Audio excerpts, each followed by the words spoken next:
Hebrew 13:5. Let your conversation be without covetousness, and be content with such things as you have. For he hath said, I will never leave thee, nor forsake thee.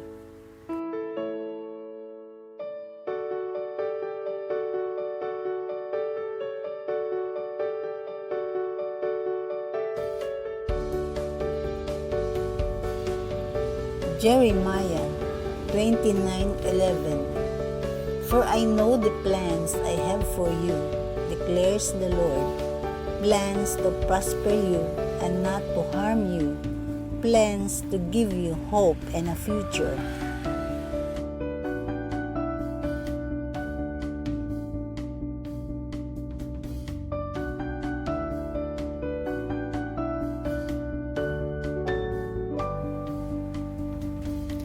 Due to that incident, Margarita, accompanied by Stella's male servant, returned to her family, still thought of that horrible night, happy to be with them, enabled her forget what she had experienced.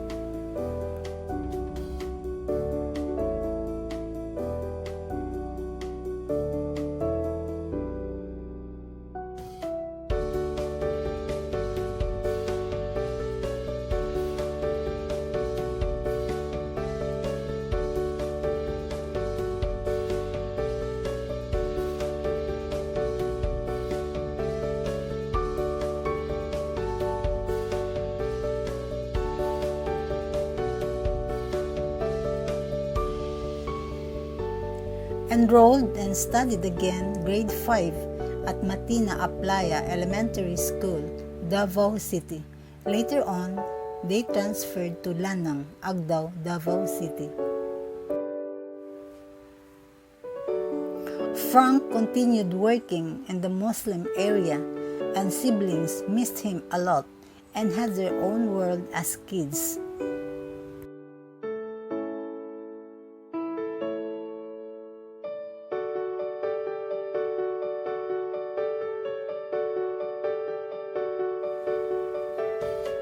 He just stayed home for a couple of months and used to leave kids with a meager food allowance.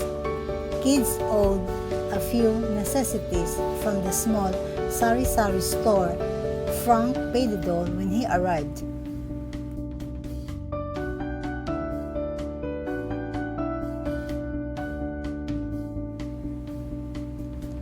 Oftentimes felt the pain of growling stomach when in school, as Margarita had no breakfast.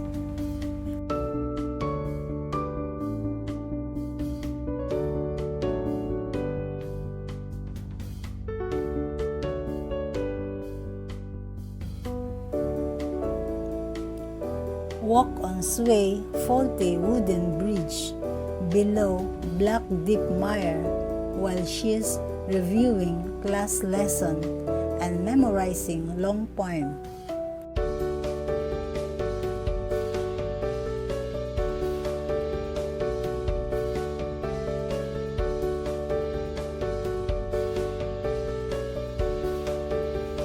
Ignore the pained eyes as traversed parched path, similar in a desert storm when the thick dust blown by strong winds.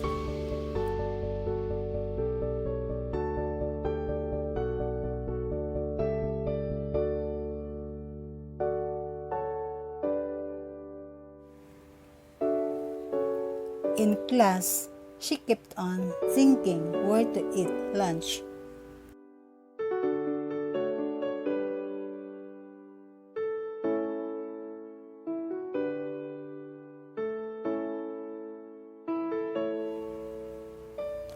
When arrived home, climbed the coconut tree at their yard and took young coconuts.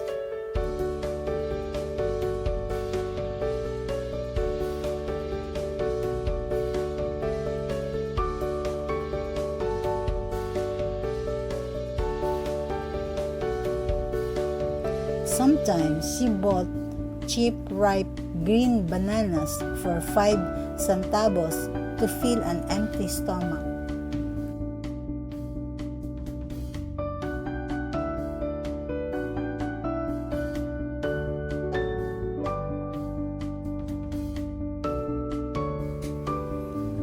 had evening meal of rice, sardines mixed with kangkong, a leafy vegetable which taken free from a nearby swamp.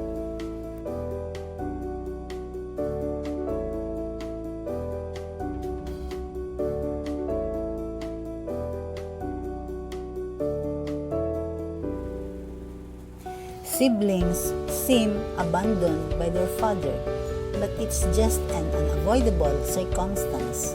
When Frank returned from his assignment, it's a family feast. He brought home lots of food, including fruits and live chicken for their viands.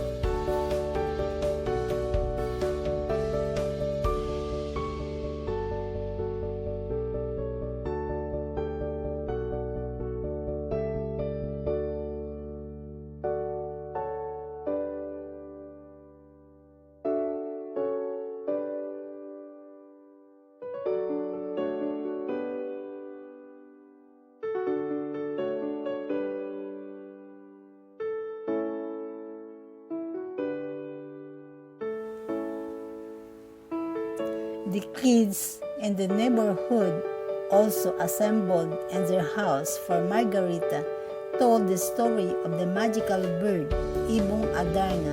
This thrilled them.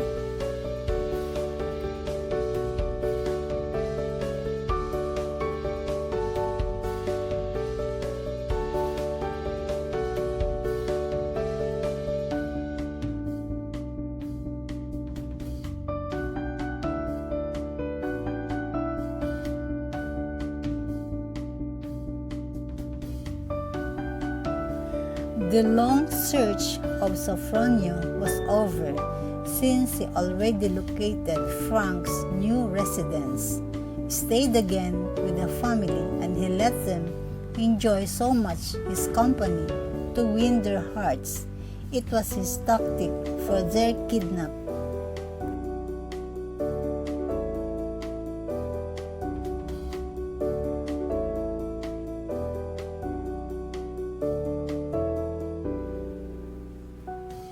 He could not afford to just disregard the children with all the precious memories, which included the washing of their diapers and clothes usually done in the river.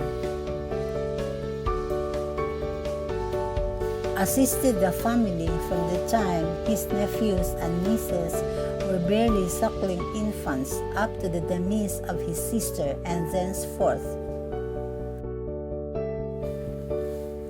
Despite Sophronius' good service, Frank still thought he's a bad influence.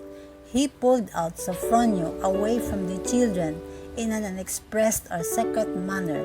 Unexpectedly, this opportune time came to Sophronio to be with kids again, and the planned kidnap succeeded, but only got the 3 kids to his distant town, Baba Agusan del Sur.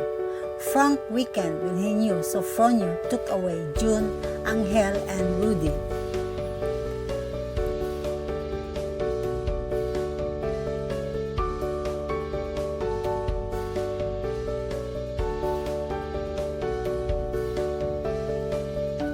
Selected one province to settle down permanently 2 years before his retirement. From the 3 provinces, he chose Sigaboy, Davao Oriental. It was a pleasant day when Frank's family moved to inhabit in this picturesque place.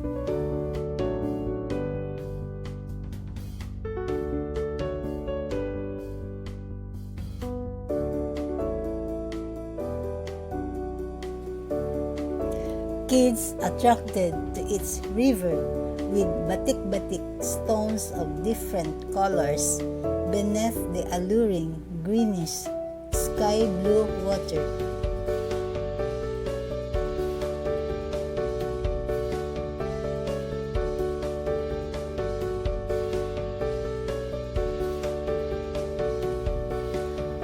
One by one, excitedly dived, and afterward, they rested under century trees.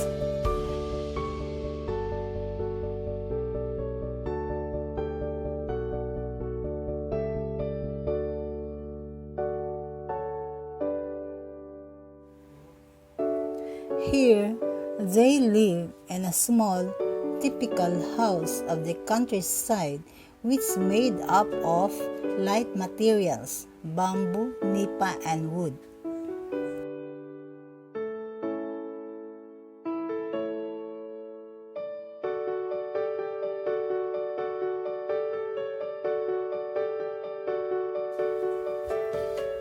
Since it's vacation time, daily they had a thrilling game on the hilltop, got banana leaves, and from there they sit on it, made slide down to the lowland. The winner was the first one to reach its foot.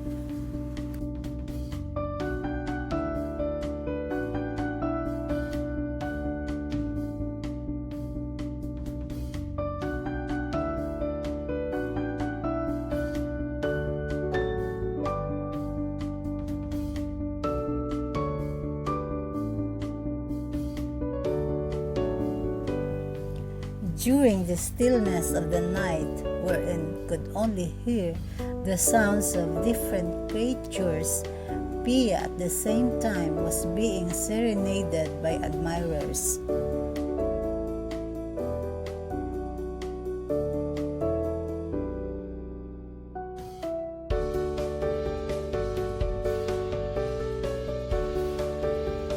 Every morning, the family enjoyed eating the most requested kinilaw, a raw tuna fish dish, and also drinking the most requested tuba, a coconut wine.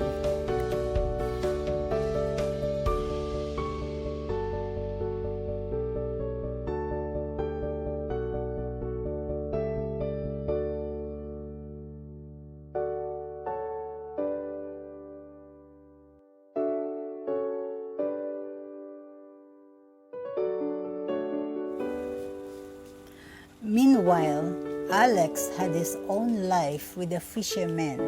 He spent days and nights in Payao with them in the unfathomable sea. He was able to provide more than enough viands.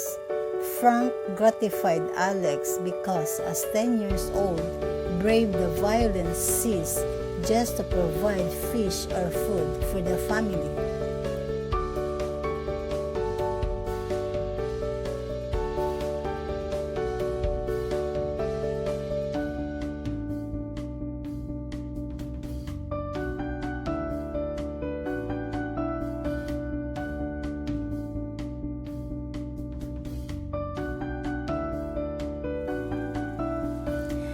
Teenager Margarita was still playing the country's children's games like bahay-bahayan and pico.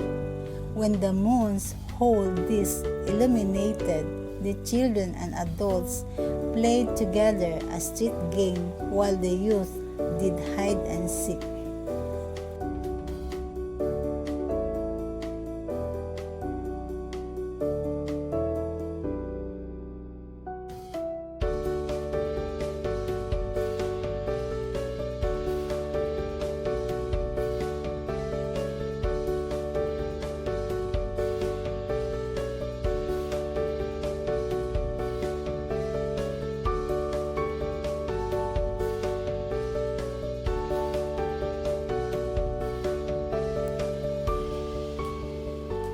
At near midnight, they told horror stories as fit for a full moon night. Each one shared a horrifying story. Screams resounded, broke the silence of nature.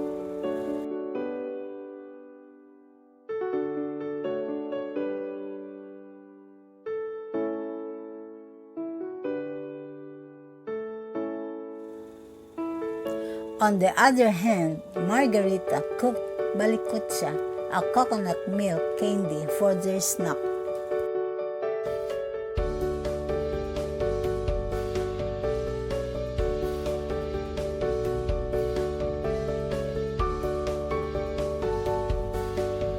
And when Christmas season came, the kids created an explosion from the safe bamboo cannon. Exciting blows to its hole produced super loud booms.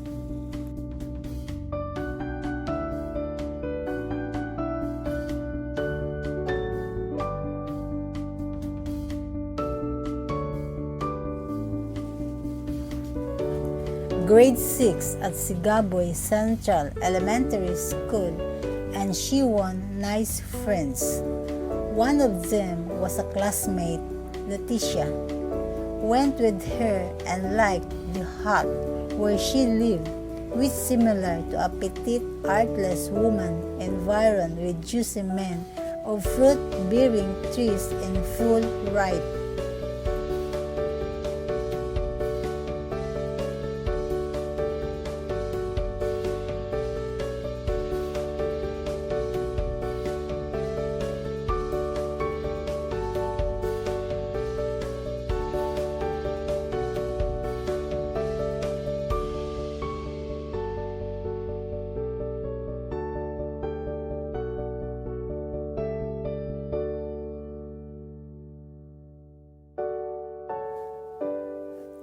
A guava tree with its succulent yellows outnumbered the leaves, adhered to most of the bough, hastily climbed, picked fruits, and Margarita ate the super sweet guavas as much as she could.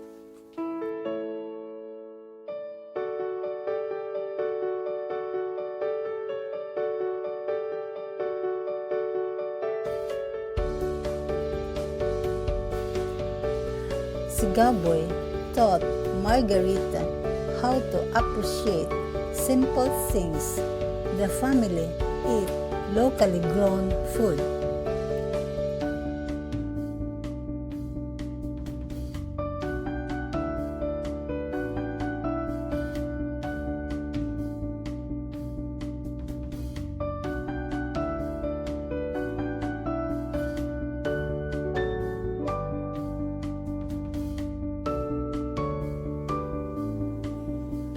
At home, they used oil lamps, got drinking water from the brook. The olden lifestyle did not hinder Margarita to study hard and became top of the class.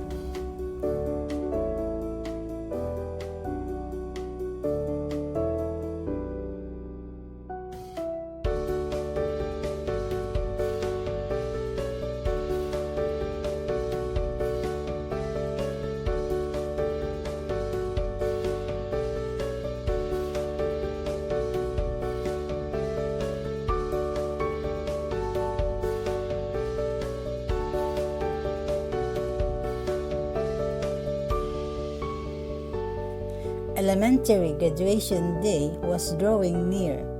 Watch Pia fashion red ribbon bouquet for her on that event and reminisced a melodious shower gently pouring.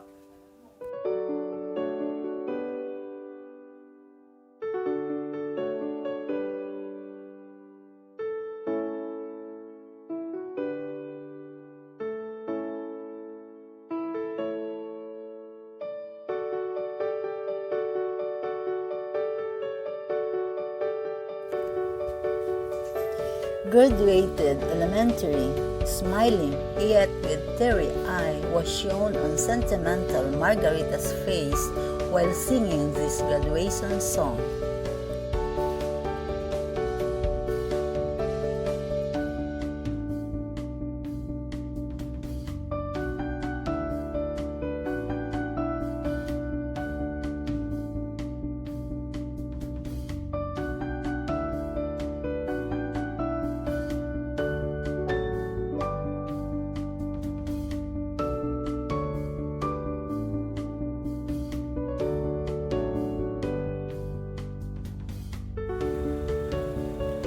When you walk through a storm, keep your head up high. Don't be afraid of the dark, for at the end of darkness, there is a light from above.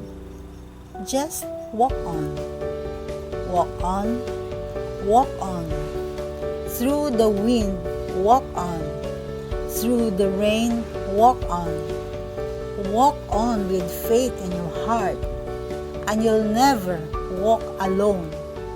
You'll never walk alone because God is always there for you. When you walk through a storm, keep your head up high. Don't be afraid of the dark, for at the end of darkness, there is a light from above. Just walk on, walk on, walk on through the wind, walk on through the rain, walk on with faith in your heart, and you'll never walk alone. You'll never walk alone, because God is always there for you.